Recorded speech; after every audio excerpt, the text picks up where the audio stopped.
welcome back to the Howler Podcast. I'm Chelsea. And I'm Mary. And welcome to our March episode. Woo!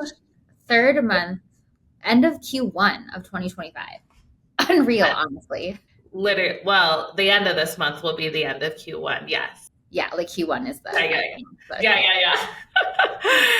And it's Women's History Month. Mm-hmm. We're women. We're women. It's a month for us. Women. And we have so much we could talk about because Black History Month just wrapped up, which was a very dynamic month for the PAC. Yeah, we had so many great events. We did some happy hours in our offices. We had Tiffany Daniels come and speak to the PAC and do our keynote fireside chat, and she dropped so many gems. I couldn't keep up writing them down, and I also already rewatched the recording because I felt like I needed to hear it again. She was amazing. I was in the same boat. That was such a great way to end. What would you say after re-listening? So shout out Tiffany Daniels. If you don't know her, you need to know her. So follow her on LinkedIn. Big fans over here at Arctic Wolf. But what would you say was like most impactful for you on the re-listen? So many things. I will say I re-listened to it the day, like Friday, later that day. That's amazing. So now it feels like so much has happened since. But I just think her themes of like belief in yourself. And so the theme of Black History Month here at Arctic Wolf was perseverance. Mm-hmm. And she just talks so much about how like perseverance starts from within and the belief in yourself. Mm-hmm.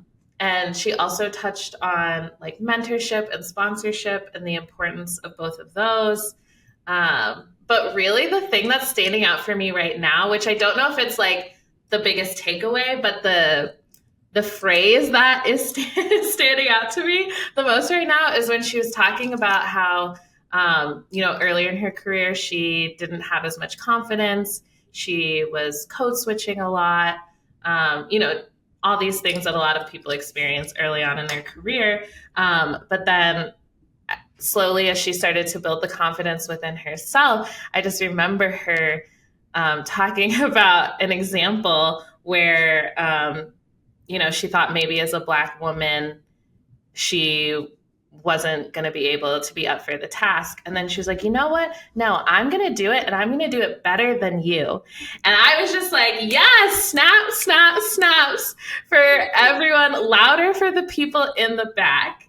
Like, I remember in the Zoom chat, I typed better than you in all caps. And I was like, say it louder for the people in the back. Because it's so important to have, yes, be humble, but to like have that confidence. And so often, like, you probably can do it better than you realize. Really? And so that is just standing out to me in this moment, only because I think it was such a funny moment for me. But there were so many more beautiful, insightful gems that she shared. Totally. She's such a she's got a gift with words. I was like, wow, that was a part. Literally. What about you? I feel like I'm stressed because there's so many things I want to talk about, but actually one of the things I'm worst at is recalling and paraphrasing. Like in my brain, if I can't say it exactly how they said it, there's no point in me talking because I get so like anxious about it and I just can't do it. So I wish I could recall what she had shared, but I feel like you're really good at that. So was there anything that like stood out to you that you remember? For those watching, also took a lot of notes.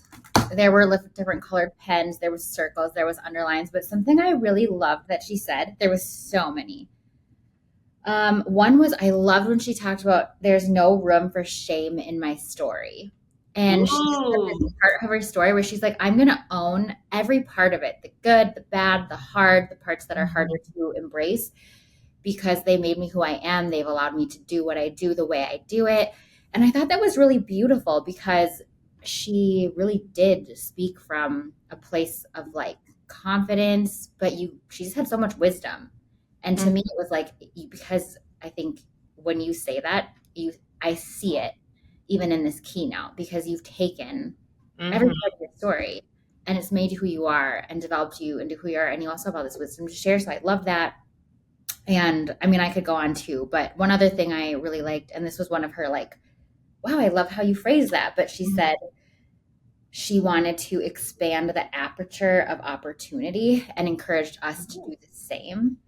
And I think she shared that in the example of like, and again, I don't want to misquote her either, but I think is when she shared about like how she decided to dress and the jewelry she decided to wear at work and deciding to like wear hoop earrings and expand people's aperture for what it can look like to be confident, successful, strong, and look maybe differently than what someone would assume someone in that role would. And I think that's really great because I do think when all of us show up wholeheartedly and authentically, it makes space for others to do the same. And I feel like that was 100% reference on that call because then people within the pack brought up examples of like, you know, there's some shout out to Darius Clare, one of our sales leaders, and Heed, one of our co-founder of Beam Black Excellence Allyship Movement, shared like Darius, like seeing you embracing like, was it his shoes that he was wearing or something? Yeah, his J's. Yeah, inspired Zahid to show up however he wanted to show up. So, oh, go ahead. Oh no, you go. Well, I was thinking what you shared when you shared like, and I'm going to do it better than you, like that. And it might look totally different, like the way someone else shows up and does something, and it might be just as good or better, or just as effective. But we don't know that if we limit what something has to look like to like what we've only ever seen before. So it was good. I was like, so good. I wish I had my notes like you do because I don't have my notes in front of me. I'm in a conference room, but there were so many gems, y'all. If you are part of the pack, you need to go and listen to the Black History Month Fireside Chat recording. You can find it in the Pack Unity Slack channel. Please do it. It's worth the 45-minute listen. And if you aren't part of the pack, sorry. No. Connect with Tiffany Daniels on LinkedIn. She's located in the Twin Cities area. And then maybe consider joining the pack so that you can have access to amazing fireside chat. But no, all jokes aside, this is the perfect transition from one powerful woman to the next. Oh my gosh. Beautiful transition, Chelsea. Because we're so excited in celebration of Women's History Month to have a powerful leader here at Arctic Wolf on the podcast today. Mary, do you want to introduce her? Yes, I would love to. Yes, as Chelsea mentioned, we're so excited to sit down today with Kerri Shafer-Page. Kerri serves as our Vice President of Digital Forensics and Incident Response at Arctic Wolf. She's a proven leader in threat identification, IT security, and data privacy, incident response, and migration. She served in leadership roles at IBM and AIG, overseeing incident response and cybersecurity claims. At Arctic Wolf, Kerri is responsible for the execution of a leading incident response team, showcasing threat actor communication and negotiation, digital forensics and remediation, and recovery. Woo! I know, I'm so excited for this chat. Okay, Kerri, welcome to the podcast. We're so excited to have you here. Thank you. First timer. I'm glad to be here. And you're rocking your purple for Women's History Month, which I there love. You go. Majestic purple, right? Royal. And then they say it's royal too, right? People are it's a royal color. Yeah. Was it planned? Did you plan to wear this because of this, or were you just did you just decide to wear this lovely jacket? No, well, I had a quarterly business review that I conducted this morning, and I'm doing a webinar this afternoon. So it was like, hey, let's look the part for all of those meetings. It was able to be leveraged for multiple purposes, which is good. Okay, I love that. Okay, you're busy today. I mean, I'm sure I am busy today. We'll get into it. Yeah, we don't sleep in incident response. Yeah, it's not a boring job, that's for sure. Well, we're so excited to learn about it today and for the Greater Pack to get to learn and meet you. So thanks for being here. Well, before we get into it, we always start the podcast with some fun little game. It's always a surprise to our guests, so you don't know what's coming. But in honor of Women's History Month, we thought it would be fun if we did a little women in tech trivia. Okay, so I just have a couple questions. No pressure. This is just for fun. I'm like, oh no, yeah. Mary doesn't know the answers either, so Mary can participate with you. I know the answers, so, but I'll just ask the question and then, yeah, it's multiple choice. So I am giving you some options, which is okay. I like that. All right. Question number 1. Who is known as the mother of the internet for her pioneering work in computer networking? Is it A, Adele Goldberg, B, Susan Kare, or C, Radia Perlman? Ooh. My only thought, sorry. This is not, I have an idea, but you go first. Well, I don't know. I was going to say Susan, but I'm not entirely sure about that. But that would be my guess. What do you got, Mary? Well, I honestly have no idea, but Perlman, we have one of the San Antonio conference rooms is named Perlman. And I know in San Antonio, yeah, that's right. all the rooms here are named after, I can't remember, honestly. Because I know different offices are named after like cybersecurity attacks or Lord of the Rings or who knows what. But this one, it goes quickly to sci-fi in some of those locations. But yes. I think this office is like maybe cybersecurity people history. So that's why Perlman stood out to me, is because we have conference room Perlman. I bet you're right. Is she right, Chelsea? I bet she is. Ding, ding, ding. It is Radia Perlman. She was an engineer and mathematician, is one of the computer programmers who worked on the networks and technology to enable what we now know as the internet. Wow, great deduction skills, Mary. Thank you. I was like, ooh, I think I maybe have a link here. Okay, question number 2. Who is often regarded as the world's first computer programmer? Is it A, Marie Curie, B, Ada Lovelace, or C, Elizabeth Feinleer? I don't think it's the first one. I don't think it's Marie Curie, right? But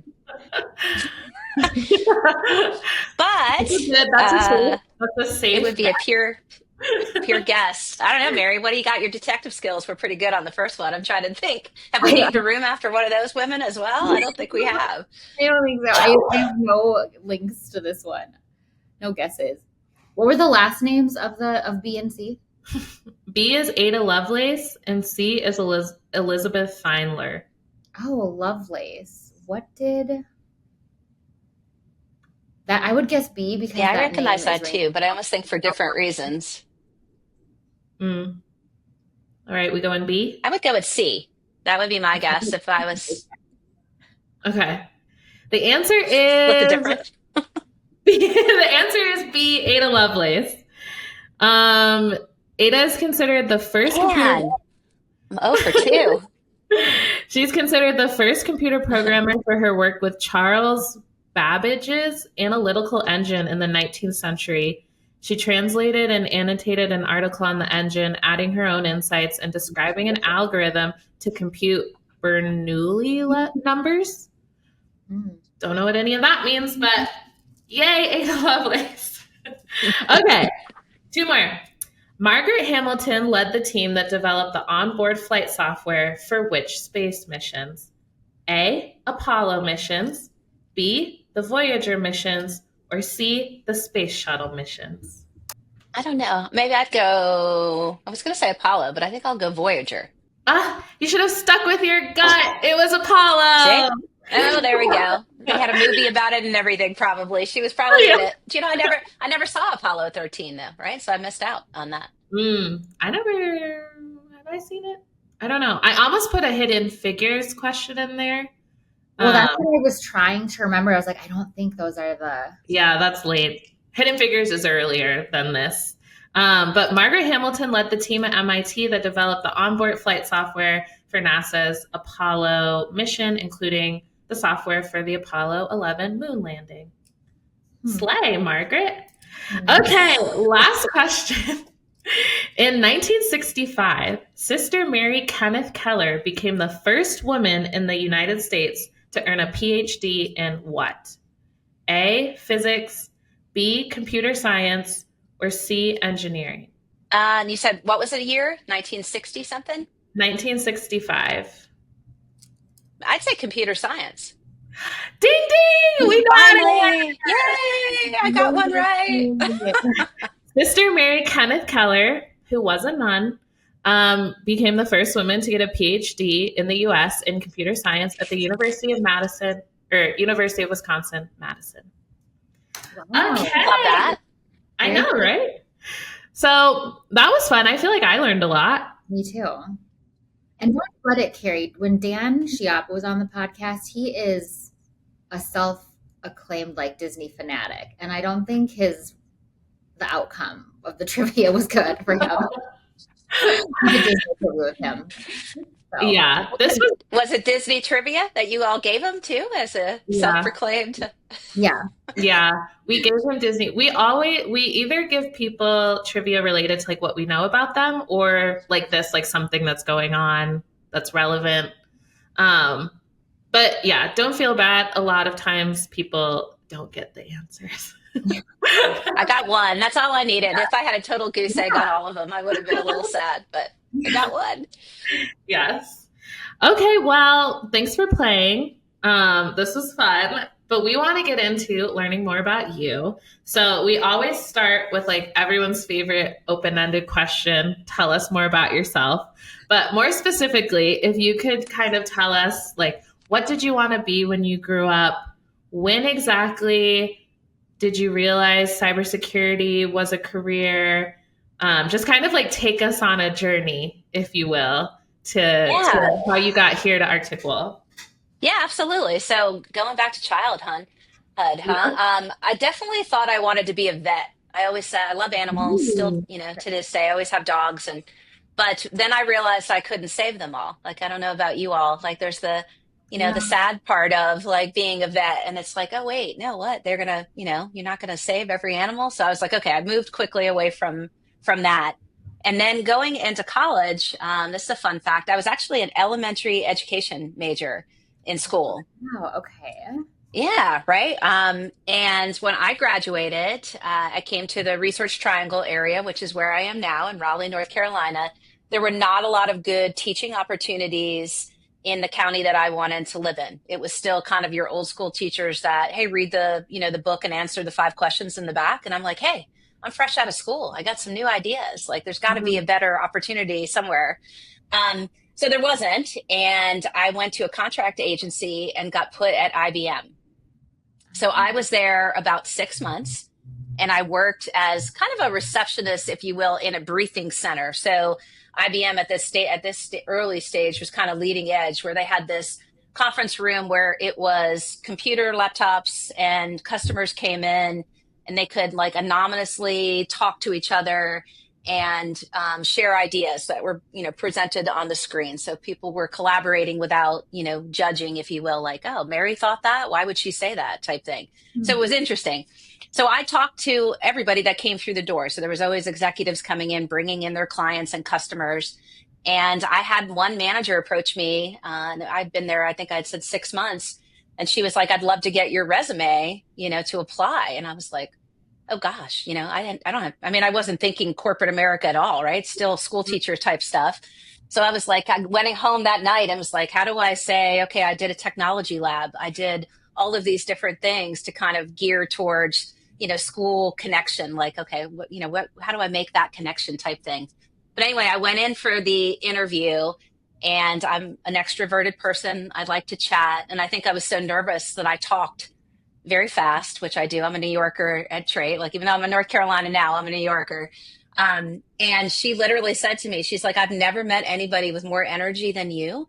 I'd be crazy not to give you an opportunity. I was like, yay, win for me. So that's where I started. And, it's really unfortunate and sad for teaching pay in North Carolina. My starting salary in North Carolina was literally double what I would have made as starting teacher Isn't that sad? Mhm. I mean, how education, and I don't know if that's like that in every state, but it is here. So I actually felt guilty, for a hot minute. And then I looked around and was like, yeah, I got to pay rent and I've got to do all these other things. So this could be a good opportunity for me. So that's when I started. So started in IBM. At that time, they had just acquired a product called Lotus Notes, which was like, the your email messaging system. And I started to work in the problem management space. So not help desk, but like level 2, level 3 type thing, working with the different internal population of people that had issues. And from there, I kind of progressed in the problem management space. IBM at the time didn't even have a CISO in place, and they had just put one in. And I joined what would become the cybersecurity incident response team. So my customer base was internally, like if we had insider threat issues, different phishing, like all of the, stuff that you would see from an internal perspective. And then also where if an external IBM customer had an event, an incident of any kind, IBM wanted to determine their liability, right? Making sure that any services or products or support that we provided to that customer, that we weren't the cause or they weren't the cause of what happened. So that was my first kind of toe in the pool in the security space. And, I was in the trench. I was a practitioner for a couple years and then worked my way up through leadership and got to the point where, I led that team. We were 300 people strong by the end of it. I stayed for about 10 or 15 years in that position. And then I moved over to run global operations for what IBM is known for as X-Force. And that's just like our team here in Arctic Wolf, their external facing incident response team. So stayed there 25 years, definitely a long period of time when I look back career wise and think, did I overstay? Should I have moved on? I think it's more common now with, younger generation of people, 2 to 3 years and you're bouncing to your next opportunity.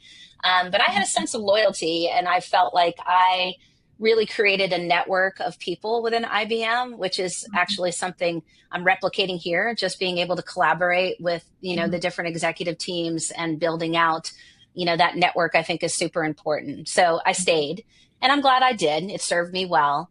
And then AIG came calling, which is an interesting switch.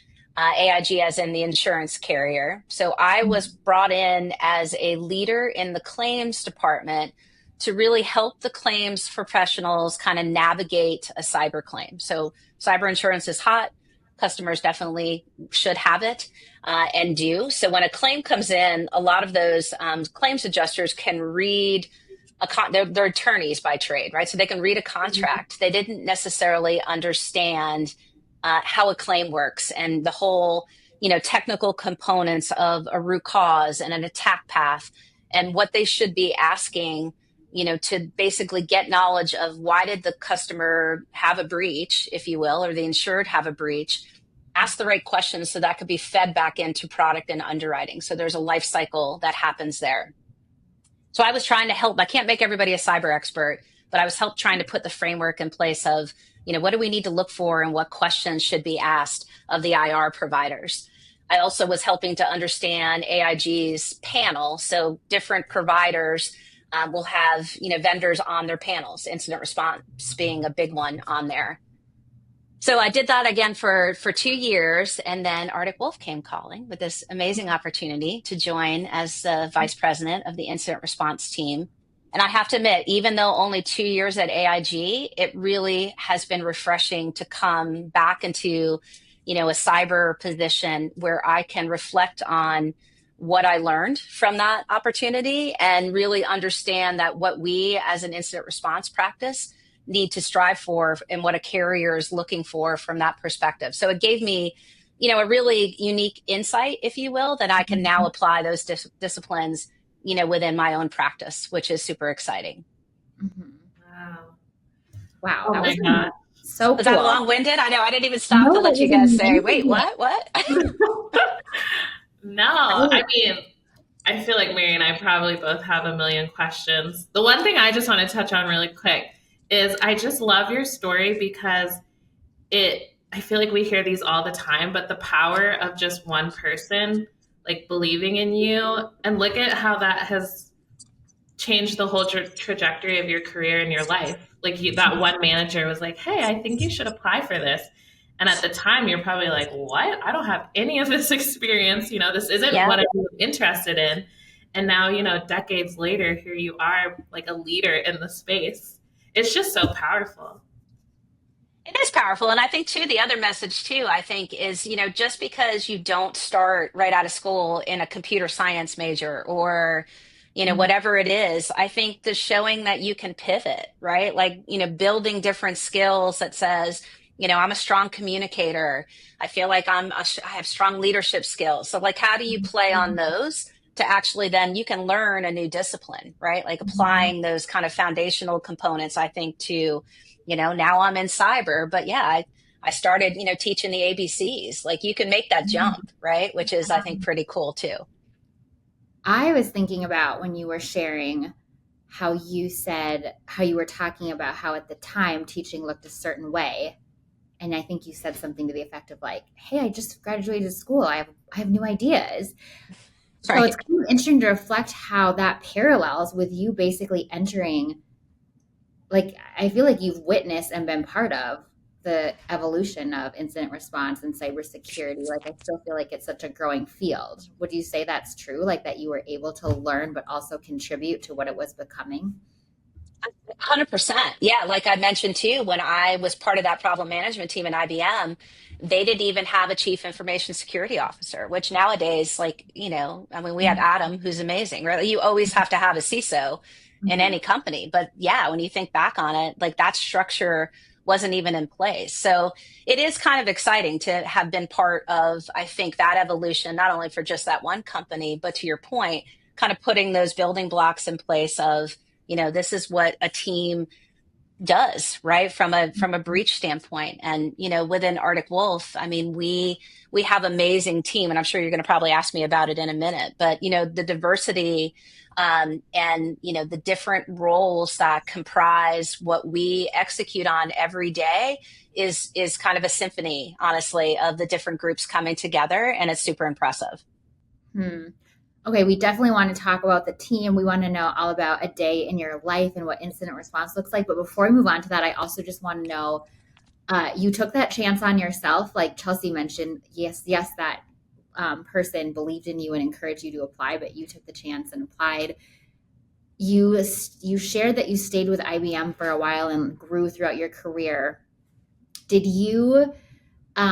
Did some of those roles you make for yourself in the sense of like they didn't exist before? I mean, they didn't have a CISO. Was some of it just like you were taking on these roles naturally and the promotions followed you?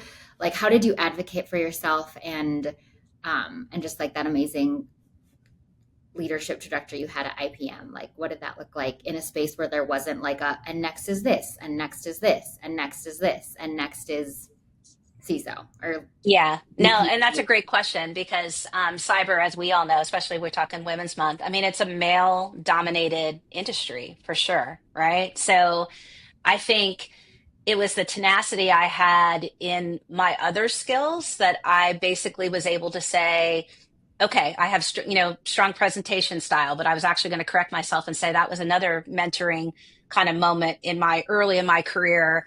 Like, I think whether it was nervous energy or just like I was saying in the interview, right? Nervous talker type thing. I would start presenting and, every minutia detail, like go way out into the weeds. And I had somebody start to coach me on that. Like, hey, you need to go up there and deliver it. And, like just that kind of mentoring and, leadership that I kind of witnessed. I was like, I need to emulate and be like that person.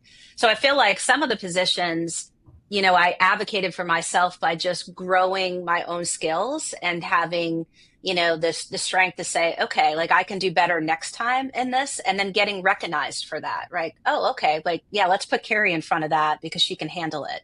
So I think at first it was just the diversity of, she's a good speaker, she's a good communicator, she can do different things. So, and the willingness for me to not say no as well. Like, even if I had the nervousness to be like, wait, that's totally out of my realm of knowledge or capabilities, like, doing the prep work, understanding what I was meant to deliver, and being prepared to step out of my comfort zone and get in there and do it helped me be recognized and move around. I will say though that if I could, more junior people that are coming up in the industry, I think I stayed too long. So in hindsight, like I feel like I probably would have reached the executive ranks a lot earlier in my career if I had kind of moved. And I know everything happens for a reason type thing, but I think if I could, and I do this with my people leadership here as I'm coaching folks, it's, we never want anybody to leave our den, right, and stay in Arctic Wolf. But if you have aspirations to do different things and opportunities that present themselves, I think people should take them because there's a reason that path is opening for you and that you want to kind of journey down it. So again, I don't regret staying, but I think, would I've gotten where I am now sooner and earlier in my career? I probably would have if I had given myself the opportunity to even push myself even further. Of wisdom. It's so hard too, because hindsight's always 2020, but we're glad your path led you here. Yeah. Well, thank you. I'm glad to be here. You touched on the role of like coaching and mentorship briefly. And so I just wanted to ask, have you had, formal mentors and sponsors and kind of the role that has played in your career? I have actually, and all strong women in cyber, which is what I love. Seeing very early on in my career, actually, women that were already executives or risen to the executive ranks, and really understanding, how they achieved that, and then understanding as well that personal growth is important too. The whole concept of outside of your day job, like what are you doing to kind of transcend as well? Like, are you volunteering? Are you giving back? Are you going and talking back at school? Like me going back to my elementary school roots and having conversations with these young women, right? About, hey, math and science and STEM. Meanwhile, my daughter wants to be a marine biologist. So go figure that. Like, I don't think, well, there's a science area there, but not where I wanted her to go. So yes, I would say that, I learned a lot, and I still keep in touch with the people that have helped nurture my career, because it's really important, I think, to have that sounding board. I mean, everybody has a bad day. There's times where, again, I say, hey, I'm a good communicator, but I think, well, gosh, could I have done that differently? Or maybe I didn't strike a chord with the audience of what they wanted to hear or what they were asking. So I constantly dip into the mentors that I have in place to go back and ask those questions, I think, which is good. I do love the threads of even just in these first couple of minutes of you talking about mentorship, coaching, building your network, like working through relationships, which is really cool. So, but we really do want to know about a day in your life. And I think the pack listening, I'm so curious to learn about what's it like working in incident response? What are your big rocks as an organization? What's kind of your day-to-day look like in leading the team? We'd love just to get a peek into what that org looks like.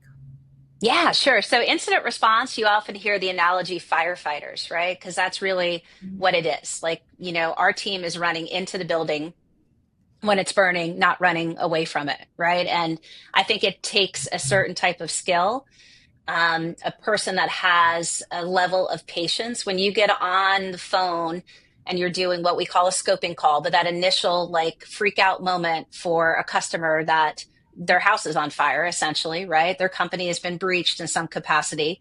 And we see different degrees of that, right? Whether it's a ransomware event where there's complete encryption on servers, whether data has been stolen, you don't know what you're walking into. And you have to be that sense of calm. You have to get on the phone and be like, we got you. Arctic Wolf has you. We're going to work through this. So that's one of the most, I think, important things initially for the team. And we do that really well. So I mentioned the diversity of the team. We have different roles that, again, it said it's an orchestra, which is a great analogy of that. So every stage kind of from the initial point of that breach to close, we are helping them navigate that, right? So we've got what's called engagement managers who, again, are doing that initial scoping, understanding what happened. We've got forensic analysts who come in and actually do the dirty work of understanding how was that system compromised? What did they get in and do? How long were they in the network? All of those kind of detective things are super important.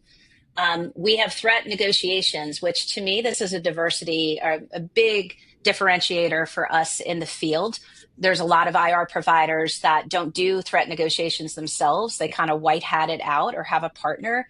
We do that. And it's something, again, it's that sense of security for a customer that's come in.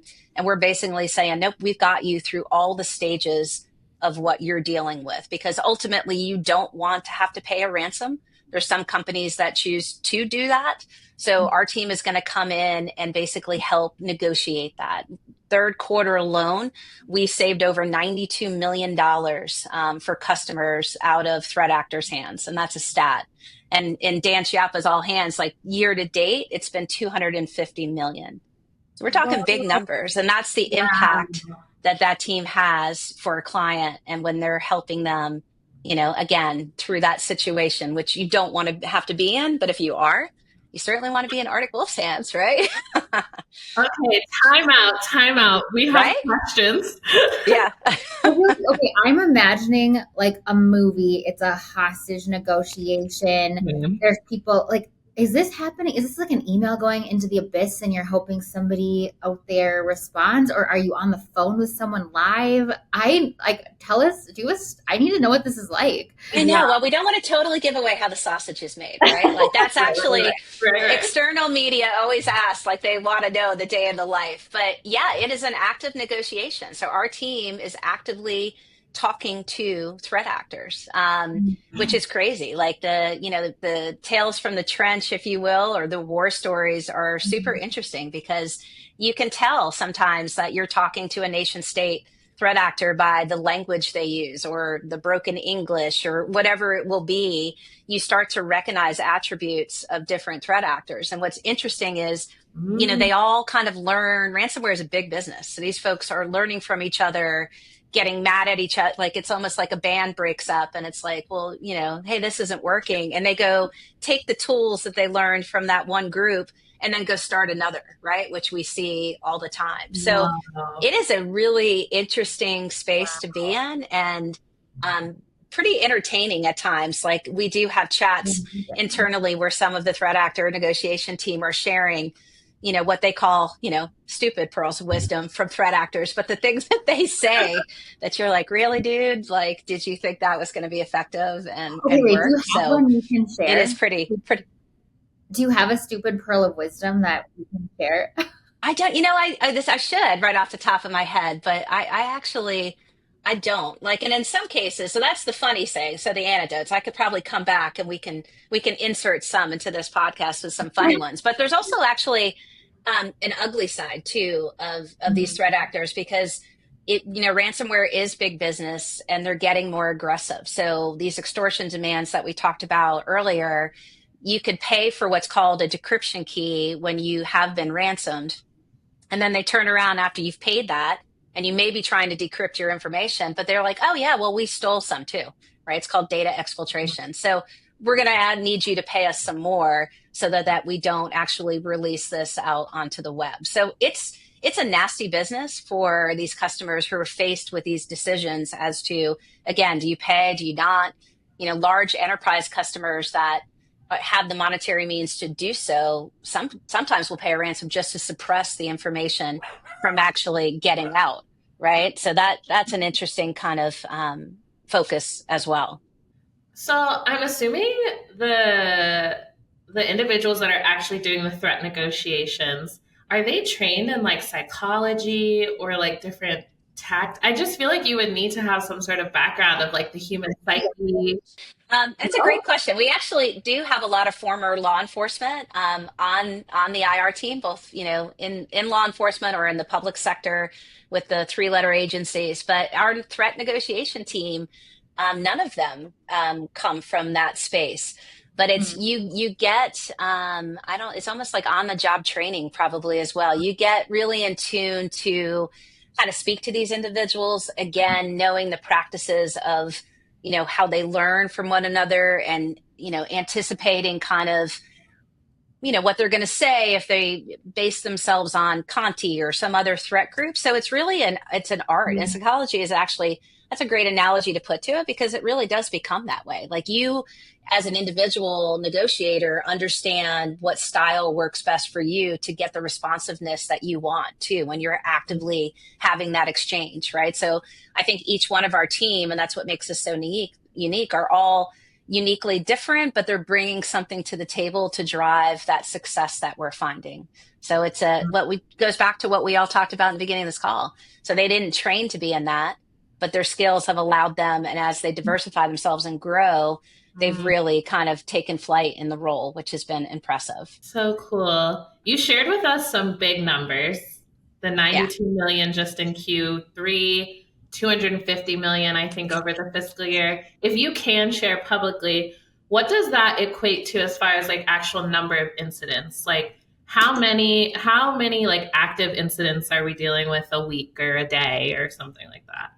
Yeah, we actually just published our threat intel report, which if folks haven't read that, they should go read it.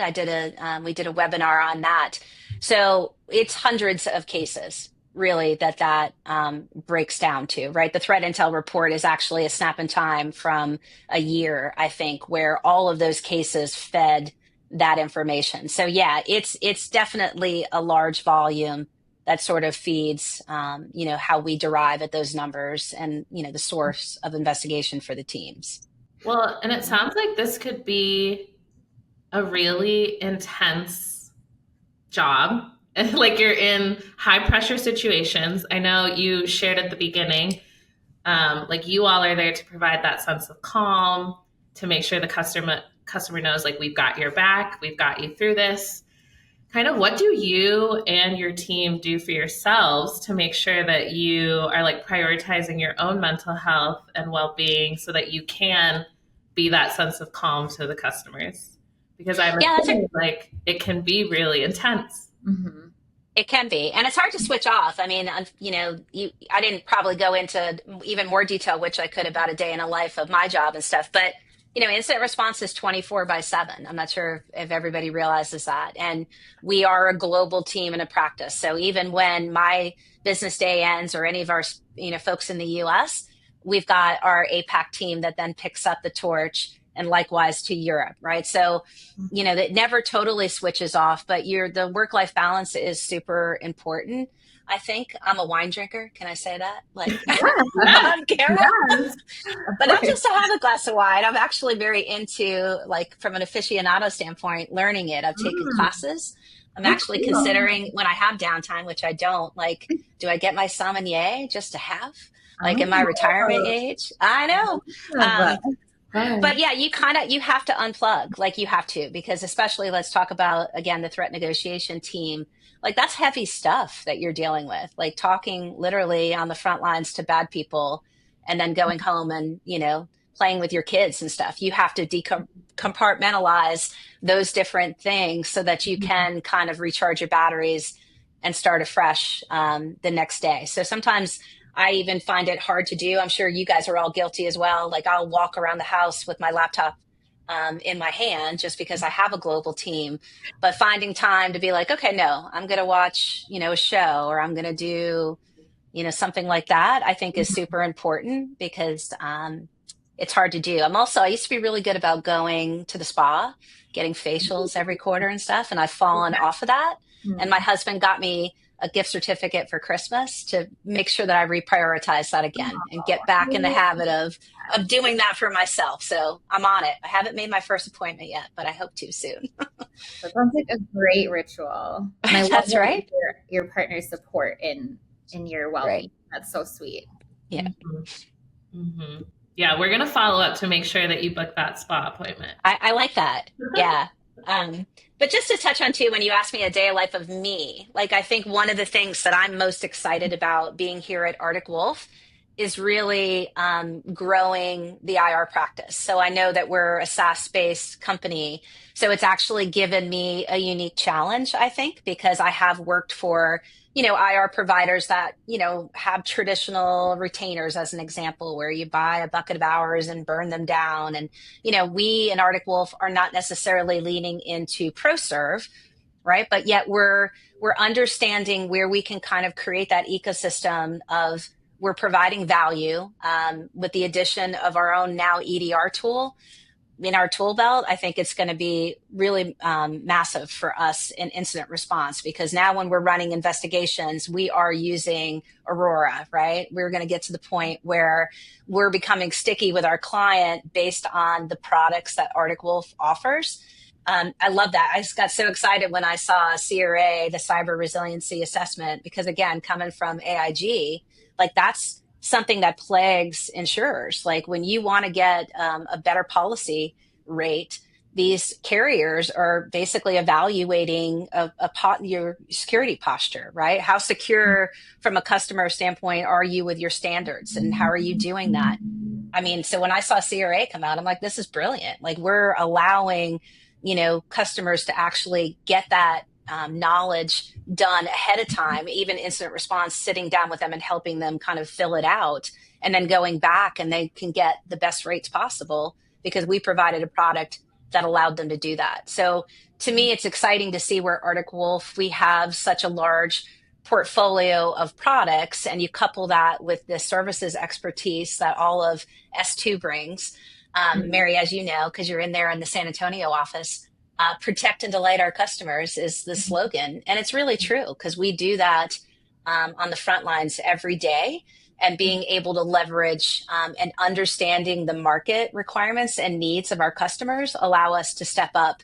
And really, I mean, the tagline is like end cyber risk, right? I don't think we'll completely ever end it, but we have the right tools to help them fight it, which is good. With my team on the front lines, like I already said, running into the burning building. How big is your team, Kerri?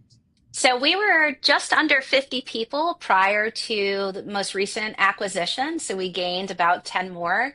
So yeah, we're like 60 something strong, which is great.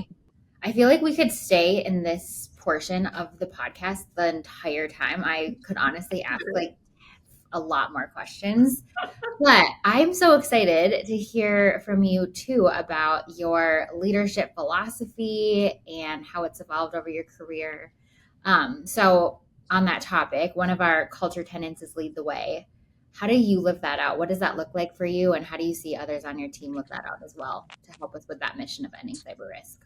Yeah, no, that's a great question. My personal leadership style is I'm very much about the people first. Again, all the career stuff that we just talked to, the fact that I had people that took the time to coach as well as be my manager, I felt was, really important in the decisions that I've made. So I try to make sure that I lower the ceiling as much as I can and be transparent. So even though I'm dealing with, a team of people that may want to do forensics, I think it's super important for them to understand, what are we doing as a business? Why is Kerri in Minnesota and sitting and making, the decisions that we are to say, okay, we're going to do this from a SaaS-based retainer, or any of the things that we're investing in.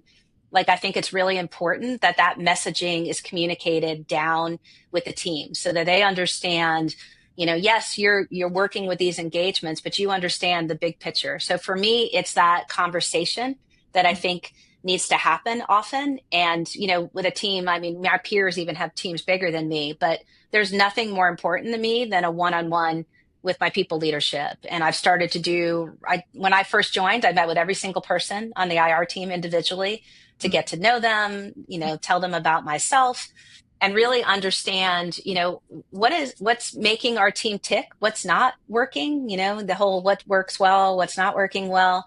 I take all of that messaging to heart. And I feel like it needs to be a drumbeat. That's the other big thing for me from a leadership standpoint. Like, it's not just a one and done, like I meet with you monthly and then we don't speak again. So we started to do roundtables with 5 or 6 people, right now we're doing within their specific roles, but just like an ask me anything. Let's sit, let's chat. Let me tell you what I'm doing. You tell me what's happening. Do we need to make some improvements? How is it getting better? So I think that fostering the communication and learning from each other is super important. And then I've seen in the team where that happens organically as well. So because you have different disciplines in the roles, we have some really wickedly smart people on the team. And I love to see the collaboration that's happening just regularly, that they're learning from each other, that they're shadowing each other, that they're talking to each other. So I'm not crediting myself for that per se, but I think this open kind of forum that I'm trying to foster here, like even I'll be honest, the people leaders that I have on the team are amazing. And I think they're just now stepping into that role to the full capacity that they can, because they're doing billable work at the same time. So they're engaged running incidents. And then at the same time, I'm asking them to be people leaders, right? So that's a huge responsibility. And I want them to be like, you know what, pull back on the casework. It's okay to delegate that to your team, because more importantly, like you need to be there for your team. Like I want you to meet with them. I want you to have the opportunity and the ability to do that and be a people leader. And I don't know that those building blocks were completely in place. And that's something I feel extremely strongly about, that, you know, first and foremost, it's our team, right? A happy team, kind of happy life kind of thing. And I think that we're starting to get all of that in place in IR, which is exciting. I loved hearing, I was writing so many notes, but so much of what you just said, you know, people first, lowering the ceiling, creating this drum beat, making sure your team knows that they can just ask you any questions. I think it all really gets to what I would argue most people want, is just to understand the why of any decisions that are being made. And so I think all of the things that you're doing really get to that, so that with that transparency, people understand, you know, we're making this business decision because of XYZ. Right. Yeah.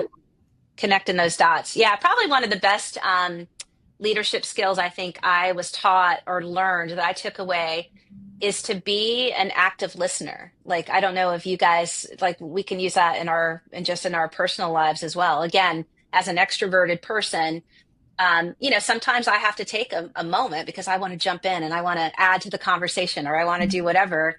And I really have, that was like a great message that I learned early on, that, you know, sit and listen, actively understand what somebody's trying to tell you. And you're not going to have an answer for everything. And that's okay too. Like being honest, that just like, you know what, I don't know. We can figure it out together. Let me take that away. Let's go do that. But that to me was something that I had to learn to do. And I feel like I still do it, even when I'm out with my girlfriends drinking said wine, like I talked about. Like, Kerri, you don't have to consume all the oxygen in the room, right? Just sit for a second, listen to what everybody's saying, and then, you know, contribute where I've got something meaningful to contribute to. So that's an important lesson I learned early on as well.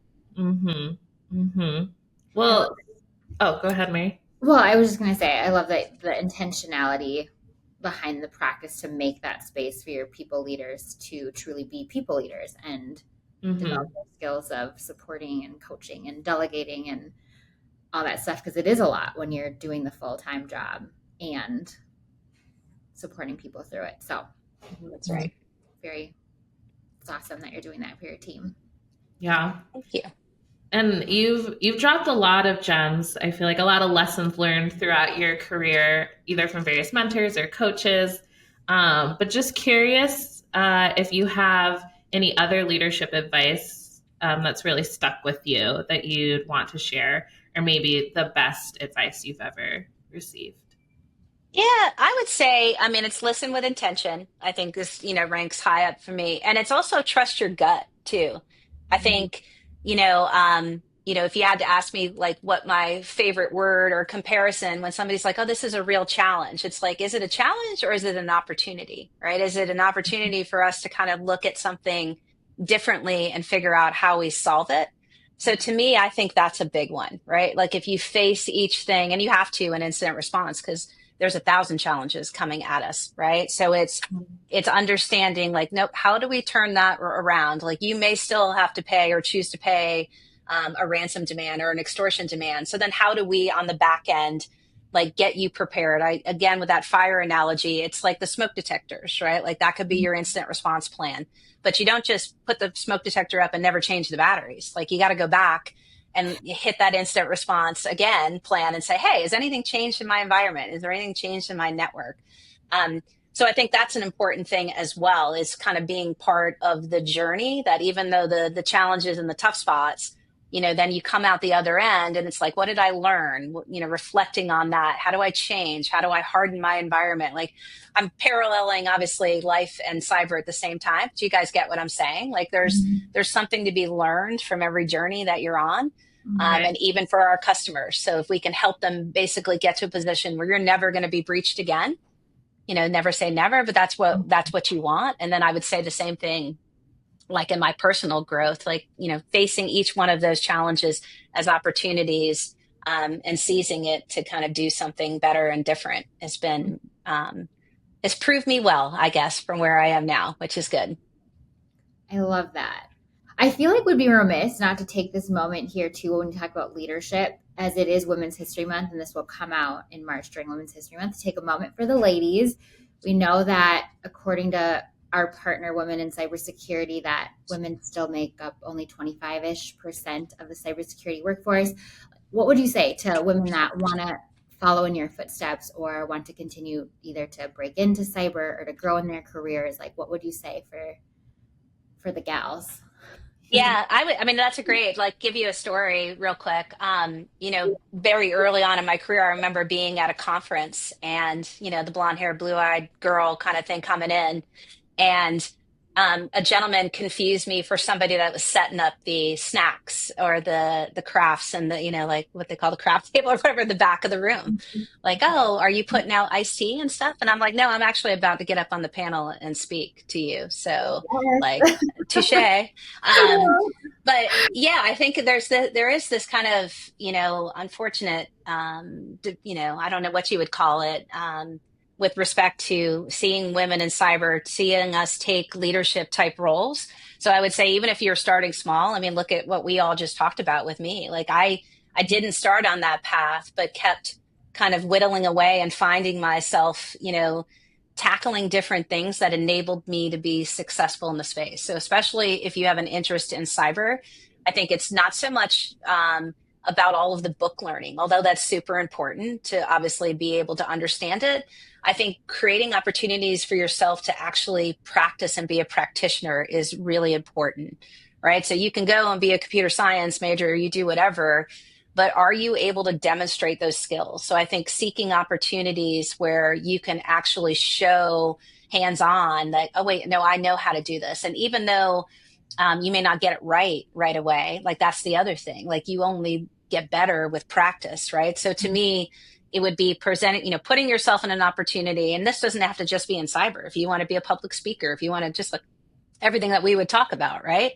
You get nervous, but you have to keep putting yourself out there, to find the opportunities, and something will work itself out. So I say that would be the journey. Like, learn, the book smarts are important, but the applied kind of application of it, I think, is where the rubber's really going to hit the road.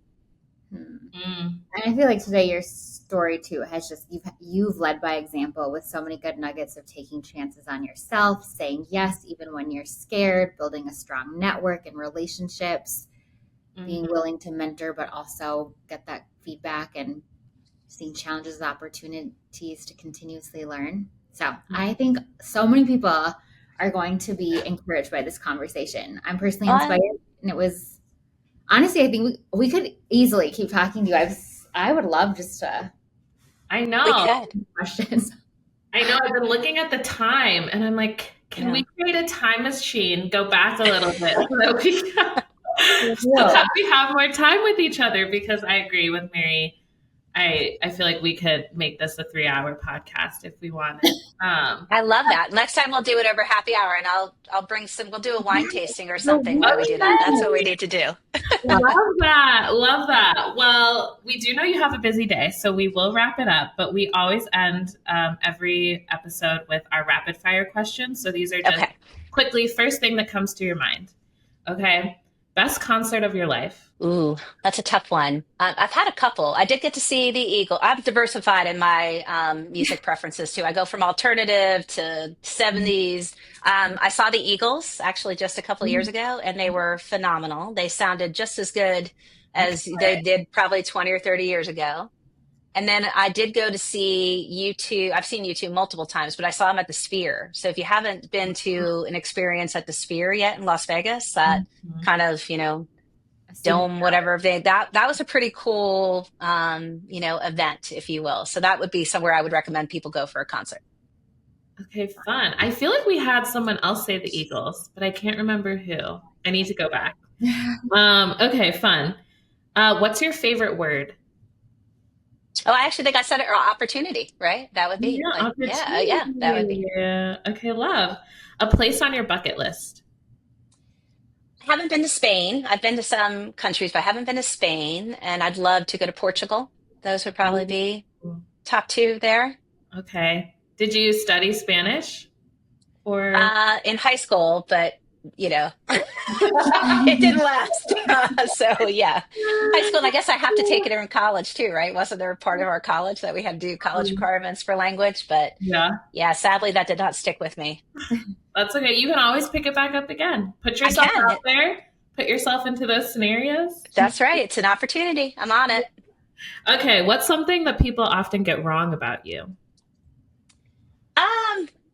I would actually say, going back to that story, right? Like based on looks and gender, like my capabilities, right? Like, so I'll use it in the business sense, right? Not so much personal life, but yeah, basically judging me based on my appearance and not knowing what I'm potentially capable of. Or when I open my mouth, I may say something that, they didn't think I was actually tasked to do, which is get up on a panel and speak versus, serve them the pastries in the back of the room. Right. So, yeah. Okay. Last one. Give us a snapshot of an ordinary moment in your life that's brought you joy. I actually have a recent one. So I mentioned earlier in the podcast that my daughter is, interested in going into marine biology. And the child's been a mermaid since she was little. She loves the ocean. And at first, my husband and I were, again, he's in cyber as well. And it was kind of like, well, you sure, you want to earn money when you, get older and stuff. And she's not faltered on not to say, no offense to the marine biologists that are listening in this world, but yeah, like I was kind of concerned about that. And we just recently were on a trip to Atlantis in the Bahamas. I had never been to Atlantis. Have either of you guys actually went?